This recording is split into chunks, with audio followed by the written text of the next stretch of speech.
บ่ท่าบ่ตะญาติได้ก่อยยังบาดนี่มาขายแล้วจับเอาพ่อขายต่อได้มีน้ำจุ่มจับบ่นี่น้ำจับก็เอาไปขายบ่นี่ยังกันบุญบ่นี่มาเจ้าดาวมาเจ้าดาวไม่ค่อยลาวแม่นเอาบ่ขายทุกอย่างดีบาดนี่เนาะขายทั้งเงินลูกศอกลูกชีพขายทั้งน้ำจับพวกบาดมันฮอดเงินพี่ดังเนาะดูไปได้เลยไปได้ลาวแบบนี้นี่นะชำดาวนะก็1,700,000ชำดาวนะนี่ฮะจ่ายชดโปร1,600,000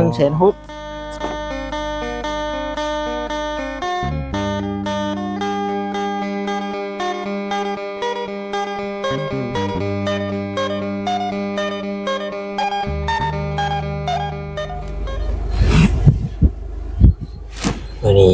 คืออยู่พี่น้องเนาะเห็นแสงแดดไงเมื่อวานนี่คือฝนตกเลยกันใจอยู่โอ้ยเนาะมือขายเครื่องฝนตกเลยเนาะฉันเนาะเต็มกระบะพี่น้องเนาะทางในก็เต็มยัดโอ้ทางคุณก็เต็มแอดเนาะบรรทุกอย่างเดียวมือนี้เอาเนาะสบายดีทั้งนี้สบายดีสุขคนเด้อเนาะโดยปบลูกก่อนมือนี้เนาะสาวหายน้ำก้นอีกหายกว่าอยากขี่รถนะอะไรก็ได้เอาพี่น้องอย่างใดก็ขอกราบทักทายสบายดีเนาะกับพ่อแม่พี่น้อง FC กันเบิดสุคนพี่น้องเลยมื้อนี้ก็มีงานบุญเนาะอยู่บ้านโคกใหญ่พี่น้องเนาะเรือบ้าน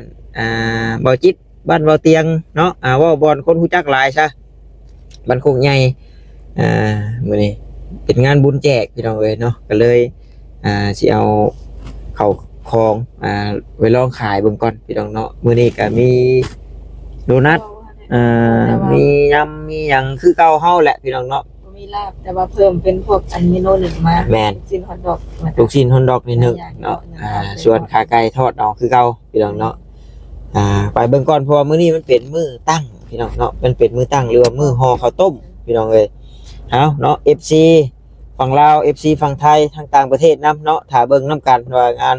บุญอยู่ลาวกับอยู่ทางพุ่นมันต่างกันบ่เนาะแต่ว่าก่อนสิเข้าไปงานบุญเดี๋ยวสิแวะเดินไม้บ่อแซนซะก่อนเนาะเพิ่นดุดนี่แหละพี่น้องเอ้ยบ่เพิ่นดุดนี่แหละเดินทางอ้ายเพิ่นซื้อให้แต่ปีก่อนๆพุ่นแหละพี่น้องเอ้ยผ่านมาก็3-4 ปีแล้วพี่น้องเนาะเพิ่นหากันดุดปีนี้แต่ว่ามีของที่ไปเซอร์ไพรส์เพิ่นอยู่ได้พี่น้องเนาะมีของที่ไปเซอร์ไพรส์เพิ่นอยู่เดินไม้เพิ่นนี่แหละถ้ารอรุ่นนำกันพี่น้องว่าสิแม่นอีหยังแต่ว่าต้าว่าเพิ่นต้องดีใจแน่นอนเพราะว่ามันเป็นสิ่งที่เพิ่นอยากได้พี่น้องเนาะเป็นสิ่งที่เพิ่นอยากได้ไปจ้ะพี่น้องเนาะนั่นแหละเดินเพิ่นอยู่ซึ้งนะน้องเอ้ยเพราะว่ามื้อวานบ่ต้าว่าสิเข้ามาให้เพิ่นแต่เมื่อวานนี่พุ่นแหละพี่น้องเนาะแต่ว่าพอดีกำลังว่าสิเก็บเตรียมขึ้นรถขึ้นล่างนะบัดว่าลูกบัดหักพี่น้องเนาะน้องมินนี่เพิ่นน่ะบ่หยุดแม่นเลยพาไปหาหมอขายตอน3 โมงก็เป็นตอน3 โมงประมาณต้นบ่ายเนี่ยแต่ว่าตอน3 โมงแล้วคิงเพิ่นเย็นมาได้ยินอยู่เนาะประมาณช่วงบ่ายเนี่ยขายเพิ่นแต่ตอนเช้าเนี่ยบ่ได้คืนเด็กน้อยแค่กินยามันนี่แหละพี่น้องเนาะซื้อยามาก็เต็มอยู่หลังตู้มันก็เลยนานเศร้าแท้จริงว่าต้าใช้อยู่นะแต่ยาปวดงมน้ำยาเพิ่นบ่กินแต่จำเป็นก็มินี่บัดนี้กินแต่ว่าซักกับหยักเอาแม่ใช่ทางเขาตัวนี้พูดอยู่นะเอาบัดตัวอันนอนทางหน้านี่ก็แม่นแล้วอ่ะบ่ดินบ่เซนต้องเป็นทางเข้าไปอีกอันนี้ดินเพิ่นมันเป็นดินเดินได้ดินเฮือนได้ดินเพิ่นน่ะตั้งแต่หาทางนี่เลยแต่ก็บ่แม่นขึ้นทางเขาเลยเนาะทางลูกกัวอยู่น่ะมีทางบ่ทางกว่าว่าที่รถเพิ่นย่ำคูดว่ะมันรถค่อยให้มุนไปว่ะมองอีดๆอยู่กี่ดีกันรถเพิ่นโอ้ทางก้นจอดอยู่โฮมนี่แหละข่อยย่านอันเครื่องข่อยอันบูดทางคุณอยู่เนาะคงมาได้ดินได้ดอนใหม่แน่ไปเนาะไปนี่ลงจับกล่องนี่ก่อนลงเลยอันนะคะตั้งกล้องกับลูกชายจะผลิตเอาไปลินไว้แล้วนะเนาะไปชิจับกล้องหายบัตรขายเครื่อง บ่มีแล้วจอดไว้นี่ได้บ่แสนเด้อยันเครื่องบูดจอดไว้นี่ได้ยันเครื่องบูดจอดไว้โฮมมีได้ป่ะเอาเครื่องเข้าไปขายได้เลยนี่น่ะ อันท้ายนี่ออกก่อน เลยอันว่ามาตั้งจุดตั้งแคมป์ไว้ก่อนว่าจังไปจังใดก็ได้เอ้าเนาะสบายดีโอ้คืออยู่เนาะคืออยู่ เพราะว่าอันนั้นแหละเวลารถขับมามันยังมีอัน มันมีเสียงพูดว่าจ้างแล้วเท่าไหร่จะพูดนั่นน่ะ คนนั้นนะ เออ คนนั้นไม่ได้จ้างคนเนาะคนนั้น อันใด ช้อยนั่นน่ะ สบายดีสบายดี ราคาเพิ่นเติบนะเพราะว่ากว้างเข้าไปอีก พาเพิ่นถึงอีกแล้วเท่าไหร่ก็เจ้าจะถึง นี่พอ3,000 3,000โอ้ข่อยไปให้เพิ่นประเมินหน้าข่อย20,000วะ 20,000บ่ 20,000 ปลาก ว้างเด้ เพราะอันนี้มันบ่ได้ฮอดมันบ่ได้นั้นอันนี้มันมีแต่ฮอดนั่นเด้มันเป็นดินเดินบ่ตัวนี้บ่ พอดีว่ามื้อนั้นเพิ่นออกไปโจกดินขายอยู่หั่นเด้ก็เลยออกไปเบิ่ง เจ้าของเจ้ามันเป็นดินนาแล้วว่าบ่ แม่นดินนะนี่เป็นดินเดิน ดินเดิน แล้ว เนาะ ชื่ออะไรก็ข่อยก็ลืมละ70,000ปลายบ่ชะ หอยได้บ่สิดีเด้อ เท่าไหร่ก็จะชื่อนะลืมเลยคือว่า 90,000 90,000มีปลายพร้อมเลยเนาะ90,000พวด 90,000ปลายเด้ มีปลายนะ 90,000ปลาย โอ้ดินบ้านแพง เด้ นี่ ฮะ บ้านนี่แหละ แสดงว่ายังบ่ทันมีเราของหัวอีกเนาะ ยังไหลมีแต่ลักอันนี้แหล้วมีแต่2ไสมีแต่นี่3ลักอันนี้ก็เอาพังเอาไม้แลนไว้ซื่อนะ ลักหัว เห็น กะ เจ้าไรในคลิปในอย่างเท่าไหร่ก่อนล่ะพวก ขอไล่เบื้องหน้า67 60 แต่ว่านั่นแหละลืมนี่ออกอยู่ลืมตัดตัวนี้ออก อ๋อ แต่ว่า พวกมีรักแล้ว ว่ามองทางเข้าได้จ้ะ เออ เห็นที่ว่าไล่อาวุธมาใช่เฮ้ยก็มีว่าก่อยไล่อาวุธปัดมุ้ยทางเข้าว่าใช่เหรอ เนาะประมาณ66ตัด ตั้งลักนึง ลักนึง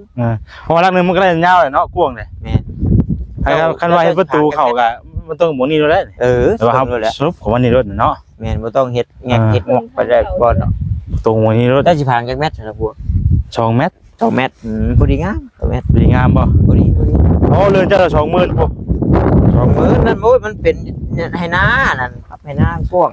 ยังบ่ได้ว่าสิถึกดอกแบบเพิ่นไปอยู่หั่นก็เลย เห็นไปว่าเถิกแล้วทั้งเถิกทั้งนั่นเลยบ่ แบบให้เพิ่นชุกเฮ็ดคันสิได้3คันนึง นึกว่าเปลงให้หน้าเลย ก็แบบแปลงๆให้หน้าชุกมันเป็นคันมันเดินมันค่อยปลูก ไล่มาจากให้อ่ะ 3ให้ 3ให้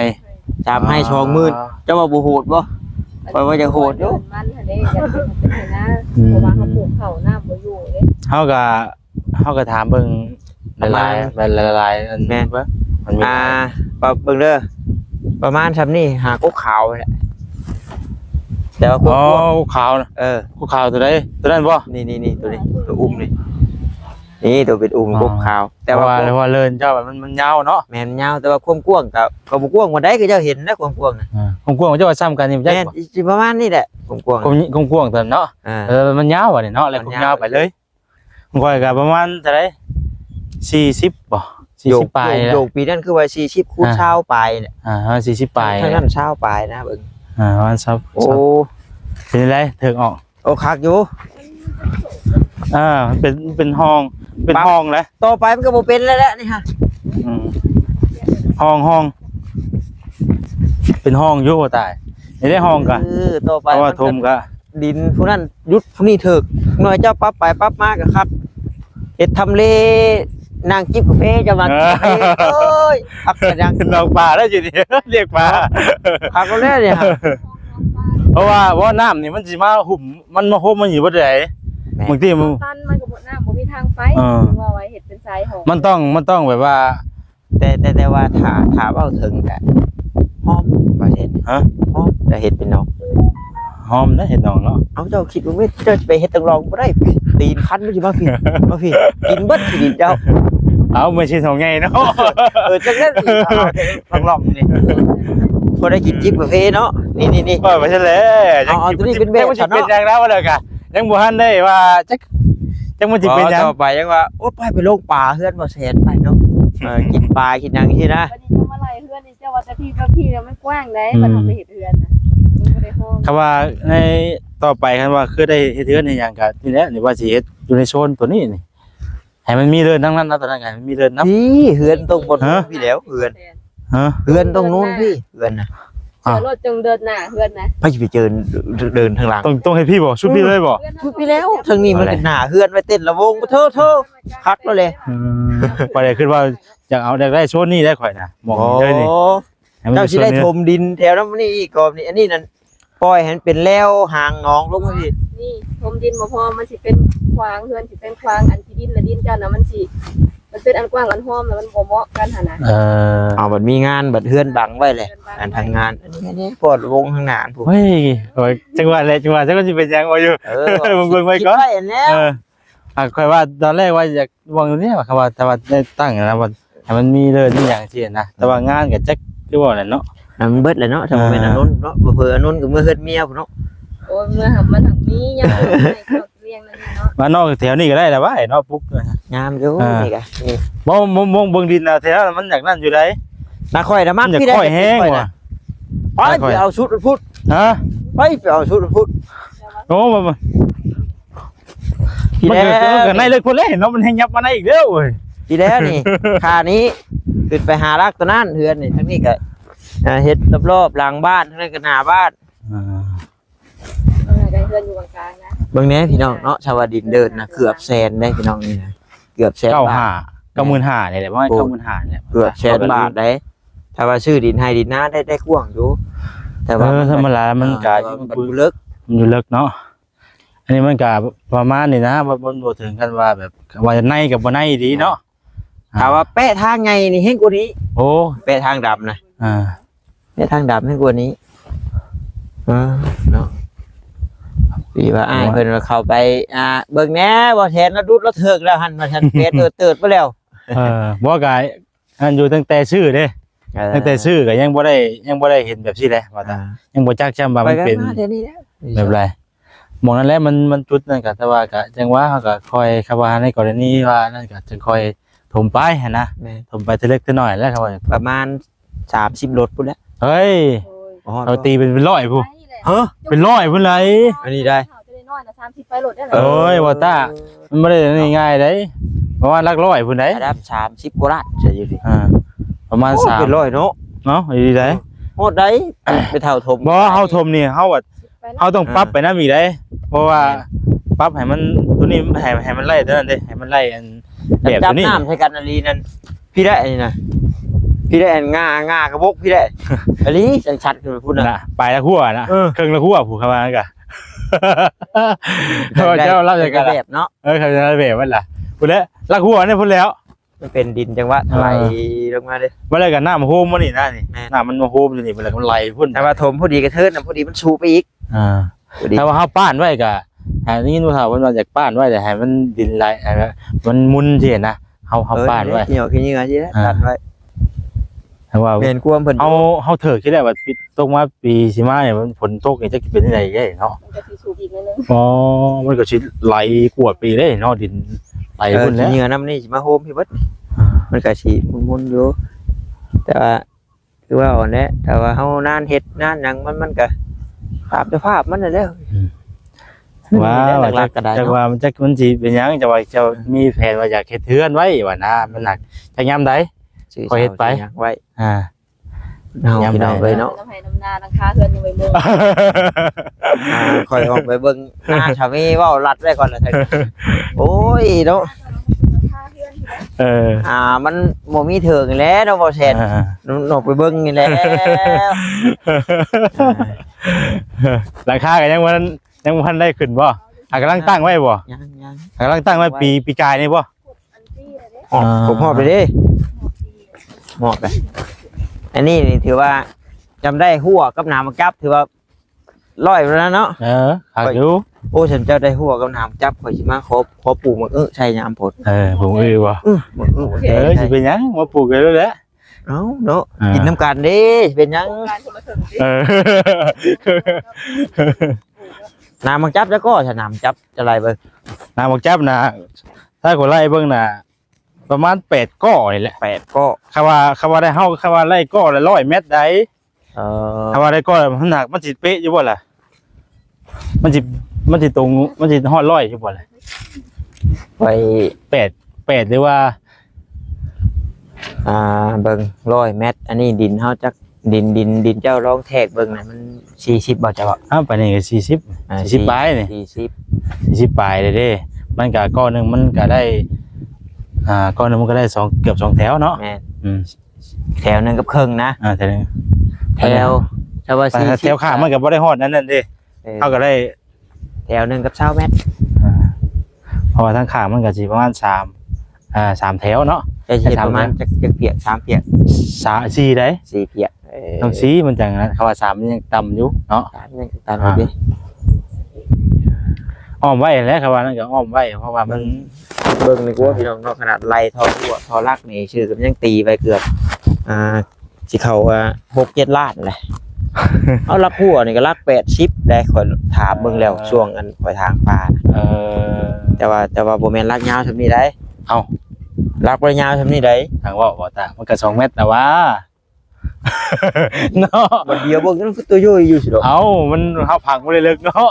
เขาพังก่อนถ้าตั้งขึ้นคือสูงเนาะ มันคิดว่าเฮาพัง ประเทศเพิ่นนอนเบิ่งคือครูคล่อมมีเสีย บ่ลักน่ะมัน2 เมตรนั่นแหละลักน่ะแต่วันนี้อาจจะขุดได้น้อยแต่นั้นน่ะวันนี้ขุดได้หลายแต่นี่ ไอ้ซุ่มข่อยแล้วขุดอันน่ะจืออยู่เบิ่งรถในคลิปซุ่มเชื่อ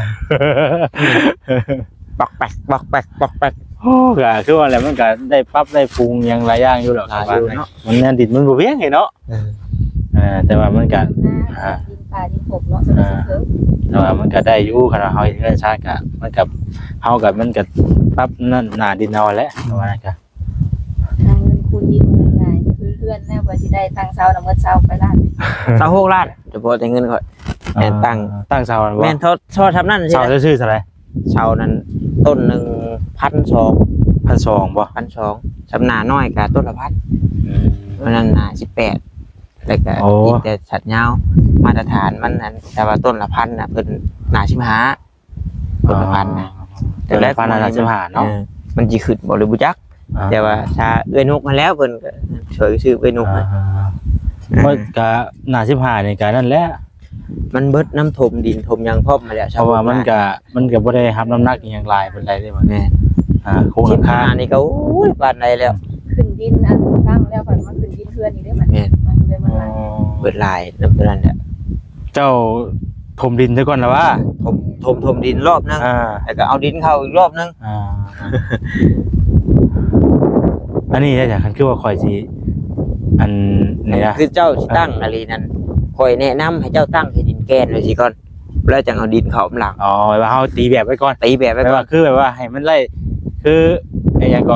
ช่าง คือสมมุติว่าเฮาตั้งเลยสินะ ตั้งเลย ตั้งแล้วก็ไล่แอวมันให้มันสูงไว้ แม่นไล่แอวสูงไว้เพราะว่า อ่า ทีใดเฮาก็ฮู้อยู่ว่าทางนั้นมันค่อยแต่ว่าเพิ่นจับเพียก จับเพียกไว้ ค่อยนู่นก็บ่เกี่ยว แต่วันนี้เฮาเฮ็ดแอวหยังไว้เลย แม่น แล้วจากดินมาใส่ทีเดียว แม่นข้อดีของมันเช่นนั้นเสาน่ะมันได้ตั้งอยู่ดินแกนโลดสินะ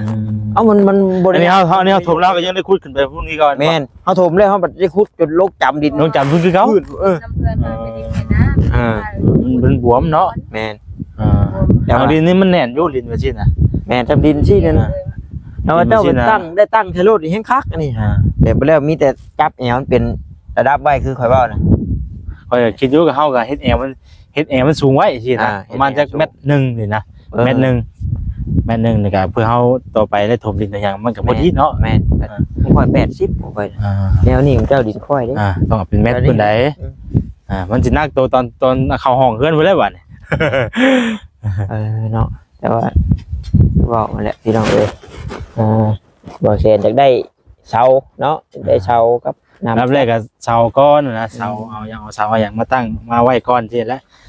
จะถึงเมื่อไรแล้วแต่ว่าโอ้ยชื่อเอาหลายอย่างแล้ว เบาชาลีเบาบุญเพยเบาเวียนเบาต้าเบาจิ๊บคนละเราหลายคนเด้มาพุ่มทายน้ำกันแต่ชุมเจ้าไปทายผู้อื่นไปจังชุมเจ้าเห็นอย่างกับหุ้มพักกระทายตั้งแต่ช่องว่านะมาหุ้มทายแล้วกันอันนี้ก็จักจีว่าได้เด้พี่น้องเนาะมันก็ คือว่าแหละเนาะ เว้าเหยาะเว้าหัวกันเพิ่นก็ได้เนาะเพราะว่าเฮ็ดได้เอาได้ลงมือเฮ็ดแล้วกันคอยเฮ็ดไป คือว่าแทงกันว่ามันเป็นเฮาก็คือเฮือนหลังนั้นมันมันพังแห้งเลยมันก็พังแห้งอะไรมันบ่ว่าจะชอบไม่ว่าจังไดชอบมันนี่ก็ยังอันนึงชอบนี่ยังอันนึงเลยป้าเท่าว่ะ คำว่าชอบเพื่อนนะข้อยง้ออย่างนึงก่อน อ่า มาตอนมั่งนะเห็นตอนคือเพื่อนบ่จัดมันได้มั่งตอนเมื่อโลคู่มันลุมอุ้ยเมื่อนั้นฝนตกของเราเนาะแต่ว่ามั่งยามแรงที่ก็โอเคอยู่แต่เทวดาประเทศชัยฝนตกบ่แฮงมั่งแล้วเห็นไปแล้ว อย่าโอ้จังว่าคือมื้อนี้ก็เพิ่นเข้าไปทาสีอยู่ในก็ปวกกันข้อ2น่ะไปเบิดเลย เดี๋ยวถ้าพอแล้วก็เดือนสิมาแล้วก็มั่งได้เฮือนแล้วปวกกินไปเลยบัดมั่งเฮือนข่อยสิหาเจ้า ปวก งัดซอ แล้ว ย ก็มอดได้มันเป็นทำไมเนาะว่า แม่ทำไมนะเป็นนั่น ว่า บวกกับคนบ่อยู่ในเฮือนบัดนี้มันโดดว่า มันเฮาเปลงแล้วมันบ่แล้วจักเทื่อบัดนี้ไปเลยว่าอันนี้มันยังอันนึงอีก ครับมันก็หลายปีแล้ว มันหลายปีมันเป็นเฮือน ปีแล้ว ตั้งแต่ตะกี้พุ่นน่ะนะ แต่มันเฮือนกึ่งไม้กึ่งดินเลยชวนหลายนะบ้านทั้งเทิงน่ะมีปวกจะเข้าตามรีบเสามันน่ะบนคอตอคอหยังเนาะในจักโมงเลยฉัน ไอ้เช่นเจ้าสิได้น่ะ คือแกเครื่องเต็มรถอยู่ สิเอาเครื่องไปลงนี่แหละบนบุญละไม้ไว้นะเดินเข้ามาเลย มาช่วย เพราะว่าสิไปขายเครื่องอยู่บุญบ่ แม่น แม่น อืม แล้วเจ้าสิไปจังได๋จังได๋ เพิ่นเรียกว่าสิไปอันบ้านสะนวนว่าสิไปเฮ็ดครัวซอยเพิ่นก่อนให้มันแล้วสินะวันนั้นก็ไปเทเพิ่นซอยเพิ่นก็ยังบ่หลายในห้องนึงนะครับวันนุ่งละเทวานี่ก็คือสิแล้วแล้วก็ว่าสิไปเฮ็ดครัวซอยเพิ่นให้มันแล้วว่าซั่นนะ เอามาอวยนี่ก็ได้ที่รถข่อยนะ ฮะได้เข้ามานี่เข้ามาเจ้าก็ฮักเข้าไปหันแล้วก็ถ่ายวันนี้ ไปได้จ้ะมันสิช่วยแล้วข่อยก็สิออกไปก่อนเอาร มี ถ แต่ ก่อน นี่แต่เดียวค่อยสินี่สิซับยาวให้นี่ เอามันสิขูดรถได้เนาะ มีห้อยขูดห้อยขีด โอ้ย ปาโต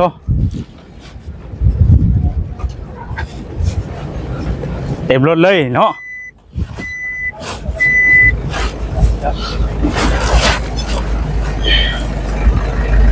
โอ้วัตา ญาติได้ก่อย ยังบาทนี่ มาขายแล้ว อ๋อ จับเอาพ่อ ขายต่อนะ มี ดาว นำหมกจุ่มหมกจับบ่นี่นำเจ้าก็เอาไปขายบ่นี่ยังกันบุญบ่นี่ มาเจ้าดาว มาเจ้าดาว ไม่ค่อยลาว แม่นเอาบ่ ขายทุกอย่างดีบัดนี้เนาะขายทั้งเงินลูกศอกลูกชีพขายทั้งนามหมกจับ ช่ พ ว ว ง ก นี้ บาท มันฮอดเงินพี่ดังเนาะ ดูไปได้เลยไปได้ลาวไปนี่นะ ชำดาวนะก็1,700,000ชำดาวนะนี่ฮะจ่ายชดก็1,600,000 ลาวแล้วก็170,000 แม่นชำดาวก็1,700,000 จ่ายชดได้ จ่ายชดนั้น1,600,000 160,000 แม่น ว่าตัวสิมีเงินจ่ายบ่ใช่บัดนี้ เนาะแต่ว่ารุ่นนี้มันคือแลบเนาะเดี๋ยวนี้ บ่นาหมกจับชั่วโมงนี้มันสิว่าจังได๋มันมีหลายรุ่นแล้วบ่ตา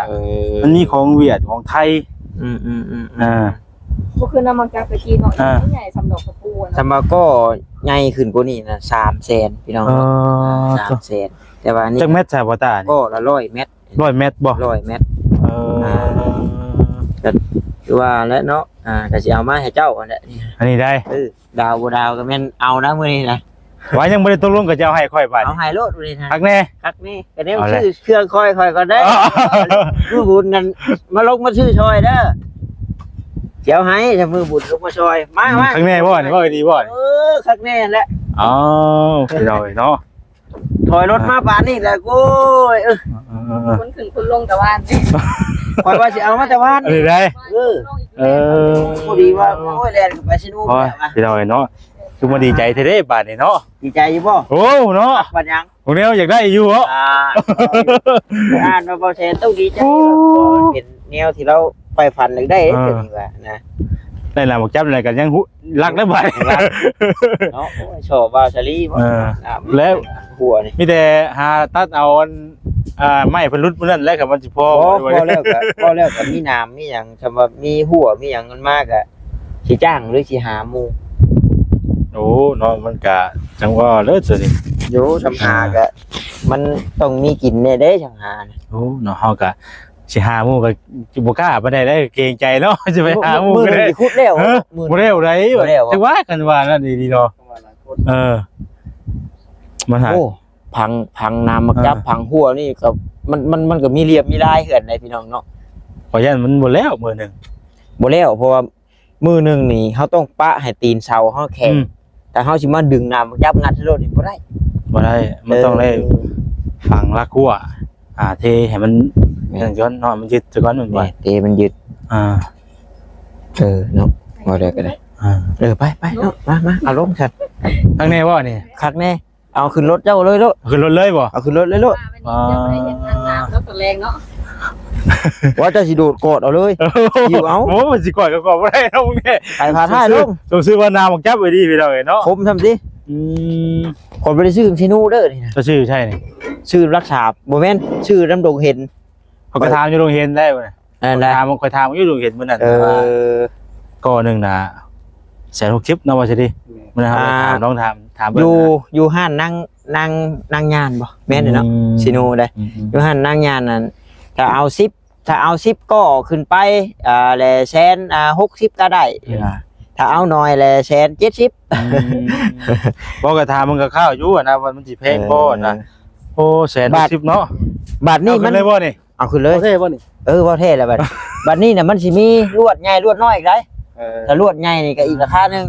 เพิ่มราคากันอีกเนาะ แม่นอันนี้ชื่อน้ำบอลใกล้ห้านกับเขากบๆมันเด้บอลเปิดใหม่ใกล้ครัวเด้ ภาษาพี่น้องเอ้ยเนาะต้องเอาเลยบ่ตาย เอารู้แล้วบัดนี้เดี๋ยวค่อยสิบอกดอกว่าผู้ใดซื้อให้ก็ได้ จะก้อนี่บ่ตา เก้าผู้แล้ว เก้าบ่ จะเว้าแปะ เก้าก้อ ถ้ามันเหลือก็ตัดเปลี่ยนขนมเฮาแต่ยังน้อยนี่ห่วย โอ้เพิ่นก็เฮ็ด ข้าวเมียง เพิ่นก็เฮ็ดแนวหิวว่าคักอีเนาะโอ้สวัสดิ์นาบอกจับนี่ได้พวกนี้ล่ะ คอยบ่อยากสิขึ้นเลยว่าอยู่ จับปรับเลยเนาะ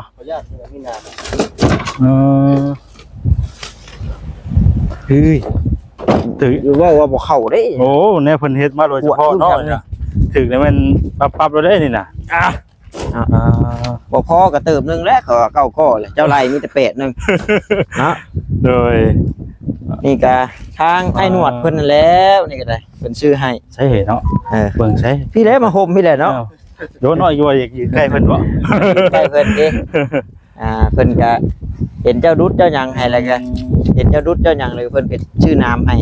แต่ก่อนฉันเห็นเจ้าว่าอยากได้น้ำจับเนาะ โดย เรื่องหัวเรื่องแค่นี่ก็แล้วแต่เจ้าแล้วบัดนี้เพิ่นว่า เอากะสิคอยเฮ็ดไปให้แล้วพี่น้องเนาะเทื่อเล็กเทื่อน้อยไปเฮาก็เฮามีอย่างนึงแล้วก็หาอีกอะไรที่มันขาดเฮาก็หามาใช้เนาะ โดย ขาดอย่างใดอย่างหนึงก็หามาใช้ ครับตัวนี้มันก็บริบูรณ์ไว้เน่าเด้ มันปลาไว้เรื่อยๆ โดน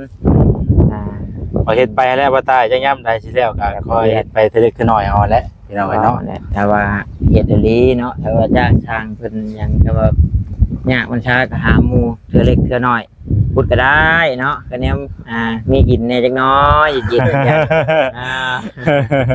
เมื่อก่อนตัวนี้เนาะเรียกจัง คอยลงกันเนาะ จังร่วมกันตัวนี้พี่น้องว่าสิเฮ็ดจังไดสินะ เฮ็ดก็เฮ็ดมื้อมันหนาวๆใครเด้อพุดนี่มันร้อนอยู่โอ้ยมื้อหนาวหยังใครแน่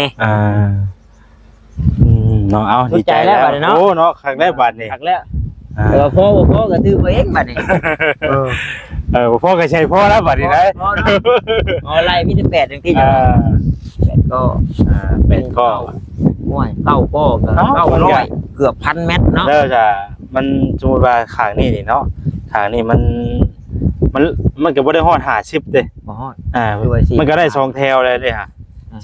มันก็ได้2แถวปลายเนาะแล้วก็ข้างนั้นอีก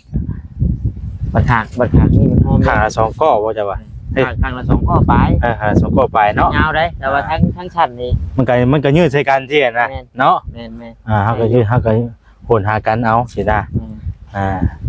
ก็คือพ่อก็จังถ้าเบิ่งนำกันพี่น้องเอ้ยเนาะ ผักบ่ได้เท่าไปใช่มั้ย แล้วสำนี้ก็ถือว่าโอเคแล้วเนาะดีใจแล้ว ขอบใจเพิ่นเด้อบัดนี้ ให้ผู้ใหญ่ ไอ้หนวดแล้ว ไอ้หนวดบ่ ไอ้หนวด ทางอ้ายเพิ่นบ่ได้ประสงค์ของน้ำเนาะ แม่นๆมีแต่ว่าบอกว่าไอ้หนวดแล้วก็พอว่าซั่นเนาะ เอาสามมื้อนี้ก็ทางบ่แซงก็ดีมุกดีใจเนาะที่ว่าทางอ้ายเพิ่นได้ซื้อน้ำหมักจับมาให้เนาะเมื่อวานนี่ก็แต่ว่าคือได้ยินตั้งแต่เมื่อวานนี่ว่าสิเข้ามาว่า พอจะเอาขึ้นรถแล้วพออยู่รถลูกโอ้ยเนาะหักหลังหักไหล ก้อยกันนั่นอยู่เด้แปลกๆอยู่ว่าอะไรมันหยังเนาะว่ะ เอาจนว่าสิออกมาเลยพอดี เป็น เจอ ได้ใช่ บาตเตอรี่ยังบ่เท่าแต่ว่ารถพอน้องเลี้ยวเป็นในตอนมันกินนุ่มเลยบ่แซ่นกินนุ่มเข้าไปปุ๊บเลยแบบแม่จักจังว่าเด้อตัวนี้คนบ่กินข้าวบาดนี้มีแต่เอา กิน นุ่ นุ่ ม ม เป็น เลย ลัก ไปเล่นบ่ แม่นกินนุ่มเลยอายหักเลยละลาดเลยไหลเลย เนาะเอาใส่ไปหน่อย เวลาให้ห้าอ๋อให้หลายห้า เนาะอีกหน่อยมันว่าเป็นรถยากเนาะ มีแต่เบิ่ง แม่นเบิ่ง ก็เอาเนาะ ก็เอาให้เอาอย่างเดียวเนาะ เอาก็เศร้าไว้ๆเนาะเอาดีมุกดีใจเด้อทางบ่แซงก็ขอบคุณทางอ้ายหนวดหลายๆเด้อเนาะที่ว่าซื้อน้ำหมักจับมาให้เนาะก็ขอให้อ้ายอยู่ดีมีแห้งเด้อสุขภาพร่างกายแข็งแรงเนาะให้อยู่ดีมีแห้งทั้งครอบทั้งครัวเนาะอยู่มันก่อนยืนเด้อเนาะทางบ่แซงก็ดีมุกดีใจมื้อนี้เนาะที่ว่าทางอ้ายเพิ่นได้ซื้อน้ำหมักจับมาให้ตื่นเต้นนะว่าตาบ่พอจะวอนเพิ่นบ่ได้บ่บอกแล้วกัน พูดแล้วชื่อรถมันจะให้ด้วย เนาะเอามีแต่ให้ทางอ้ายเพิ่นอยู่ดีมีแห้งเด้อเนาะสุขภาพร่างกายแข็งแรงเนาะอยู่มันก่อนยืนขอบคุณหลายๆเด้ออ้ายเด้อเนาะโดย มีหยังกันจัดหากันเนาะมีหยังเพิ่นอยู่พี่น้องเพิ่นก็เบิ่งน้องๆเบิดกูคนนั่นแหละพี่น้องเนาะนี่แหละดินเพิ่นก็ซื้อให้เนาะน้ำเพิ่นก็ซื้อให้ผมบ่ต้าคือกันได้พี่น้องเนาะดินชื่อให้แล้วนั่งไปถามป้าร้านอายุคือกันพี่น้องเนาะเพิ่นก็หักแดงเบิดทุกคนโดยเรื่อง ขอบคุณทางอ้ายเพิ่นหลายๆเนาะทางเบิ่งพี่น้องเนาะบ่แซนรวยดอกเพิ่นว่าบ่แซนโอ้ยไผบ่ฮู้ไผคือว่าแหละพี่น้องเนาะทางนึงจักสิว่าจังได๋เนาะยูทูบเบอร์รวยอยู่ล่ะอ้ายเพิ่นมาก็หยอกแล้วโอ้ยยูทูบเบอร์ก็จะว่าดอกเพิ่นก็ฮู้อยู่แหละพี่น้องเนาะหยอกกันได้ป้าจะจังได๋ก็สู้เวียกสู้งานต่อคอยก็สิไปตั้งห้านตั้งหยังไว้ก่อนทั้งนั้นบางทีจองไว้เบิดแล้วไปจักบ่มันบ่เหมาะคักๆก็มีแต่ว่าจะเอาเมื่อไว้ซะก่อนเอาเมื่อไว้ก่อนก็ได้จังพอไปมันก็ไกลเติบนะโอ้ยแกลูกครับเขาพุ่นก็ไว้เพิ่นบอกซอรี่ก็โอ้อยู่ในไดอยู่ในไดเอาไปในกกโบนี่บ่บ่ได้ผู้ย่างเข้าไปบ่กินได้ย่างเรียกว่าสิเอาเข้ามาไว้นะเป็นยังไปแค่นั้นน่ะเนาะขอบใจหลายเด้อว่าตาเด้อขอบใจว่าตาหลายพี่น้องเนาะเด้อที่ว่าซื้อได้ไม่ค่อยนะซื้อน้ำมาแก้มาให้พี่น้องเอ้ยเอาเจ้าก็สู้ๆเจ้าก็โดยให้ได้ไวบ่เกินปีดอกได้เด้จ้ะพอเฮ็ดกันไปยังไปแล้วเรื่อยๆเนาะแม่นถ้าอดก็เงินอาจจะได้ถอนคำเพิ่นว่าเนาะถ้าสิได้มาผู้พับเป็นมหาเศรษฐีเนาะเป็นค่อยไปวันนี้เฮาคือว่าเฮาบ่ได้มีเงินแม่นบ่แหละแต่ว่าเฮาอยากได้แต่อยากได้แม่นบ่แหละเขาเฮ็ดไปสิถ้าว่าถ้ามีจังเฮ็ดน่ะจักยามได้สิมีแต่ว่าบ่ได้มีเงินบัดนี้แต่บ่ได้มีเงินเนาะแต่แม่นอยู่คือเพิ่นว่าบ่มีเงินแล้วอยากเฮ็ดอีหยังเอ้าก็ย้อนอยากได้นี่แหละค่อยเฮ็ดไปนี่แหละมาได้ก็แม่นจัดแจงเอาเนาะคำแบบเฮ็ดพอยังไปสินะคือเฮ็ด YouTube มาก็เดือนพุกกับพุกพี่น้องเนาะเดือนบ่ได้ก็บ่ได้คือฮู้ได้ถ้าว่าเดือนใดวิวดีแน่ FC เบิ่งโฆษณาให้หลายแน่ก็ได้อยู่พี่น้องเนาะแต่ว่าบางเดือนก็สิได้มันบ่ได้ว่าบางเดือนมันหลายเดือนก็ดอกพี่น้องเอ้ยเป็นช่วงเนาะช่วงนี้ก็ถือว่าโอ้วิวก็บ่ค่อยไปเนาะพอจิตก็จักสิฮอดไสพอเพิ่นทางนั่นครัวอยู่ที่พุ่นน่ะสิเข้าเฮือนชาวาก่อนพุ่นน่ะไปหาทางพวกนี้ชาวาไปจะเฮาก็ได้เนาะสบายดีไปบาสลีก็สู้ๆไปแม่นนะแกเข้ามาคือนี่แตกอีกเด้สิแล้วขอยอยากป้าไปเฮือนเจ้าน่ะอันนี้มาแต่เฮือนนี่เอาป้าไปได้2หน่วยนี่มาแต่เฮือนเนาะเอาแม่พาเจ้าบัดนี้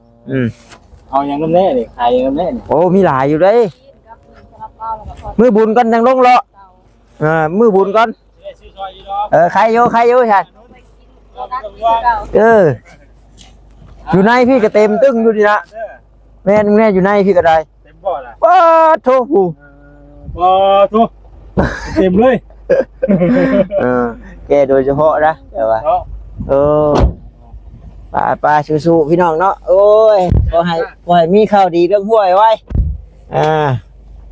พี่น้องเนาะบ่หยอกเพิ่นแต่ว่าเรื่องหัวนี่ก็ว่าน่าจะแล้วละพี่น้องเอ้ยเนาะเพิ่นว่าประมาณ60 ลักว่าซั่น60เด้เพิ่นเนาะ